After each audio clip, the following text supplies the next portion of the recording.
Salut. Édouard Baird. Ouh, tout ça pour ça? Et Rachel Kahn vient d'arriver. Rachel Kahn, de quoi s'agit-il aujourd'hui? Bonjour Édouard Baird. Bonjour Rachel Bonjour Kahn. tout le monde. Il s'agit de Linky, une nouvelle application. Il s'agit d'une rencontre. Julien Miémont, qui travaillait avec Christiane Taubira, que j'ai rencontré dans une ancienne vie politique, et qui avait un objectif.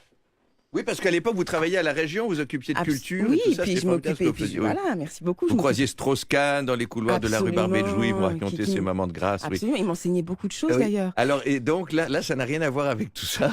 Non, il s'agit de gaspillage, de lutte contre le gaspillage alimentaire et de lutte contre la faim à Paris. Alors, c'est une application, c'est vrai, je crois, qui met en rapport des pseudo-consommateurs, des gens qui n'auraient pas le droit de s'acheter de la nourriture et des magasins qui allaient jeter, puisqu'on sait que beaucoup maintenant de grands magasins soit détruisent la nourriture, soit la passent à la javel, soit broient tout à la fois pour ne pas qu'on le récupère. Exactement. Et cette petite application est une application intelligente. Moi, j'ai eu un coup de foudre pour elle, pour les équipes, pour Julien.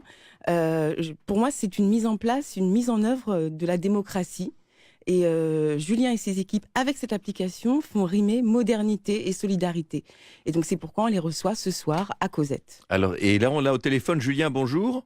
Bonjour. Alors, rappelez-nous donc ce que permet cette application Linky. C'est très simple, ça permet à chacun d'entre nous, à chaque citoyen, à la fois de lutter contre le gaspillage alimentaire et d'aider les gens qui en ont besoin. C'est-à-dire que on sait aujourd'hui qu'il y a tous les commerçants, tous les supermarchés, les traiteurs, les boulangeries, tous sont obligés de jeter finalement une petite partie de leur production, c'est à peu près 10%, mais grosso modo ça représente 1,3 milliard de tonnes par an disponibles de surplus alimentaire. Je parle des surplus, c'est-à-dire tout ce qu'on peut manger, qui est encore bon. Je parle pas des déchets, je parle pas des épluchures, etc. Ça, c'est encore autre chose. Donc ces surplus alimentaires, pour quantité de raisons, finissent à la poubelle. Or, il y a à côté de ça 5, 6 millions, 7 millions de personnes aujourd'hui en France qui ne mangent pas à leur faim. Donc l'idée, c'était de trouver un mécanisme citoyen qui permettait de mettre en relation les deux, de faire en sorte qu'on aille toucher cette population. Et donc, ce qu'on a fait, c'est qu'on a mis en place des sacs isothermes, donc avec un système qui est totalement sécurisé pour les commerçants, des sacs isothermes dans les magasins.